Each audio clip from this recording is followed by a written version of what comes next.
One of the most common problems that homeowners run into in their homes that can be really frustrating is when electrical outlets stop working. And one of the most common reasons that that happens is because of something called a GFI or a GFCI. And that stands for Ground Fault Circuit Interrupter. Again, a lot of people just shorten that to GFI or Ground Fault Interrupter. And the reason why those exist is to protect you as a human from getting shocked, you, your pets, anything that's living. Whereas circuit breakers are designed to really just prevent fire. A circuit breaker is not going to trip because you're getting shocked. And so very simply, these things trip when they sense an imbalance in current between neutral and hot, which simply means that it senses that something is going wrong, meaning something potentially is getting shocked.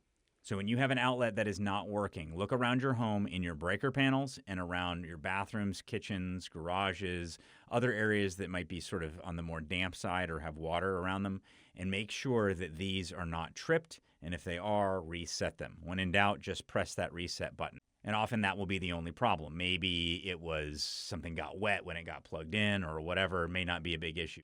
If it continues to trip regularly without you doing anything, then you need to get an electrician. And if it continues to trip every time you plug a particular device, say a hairdryer or a vacuum cleaner, into the outlet, then it's very likely that that device has an issue that may be unsafe. And you may want to either get it looked at or just go ahead and replace it.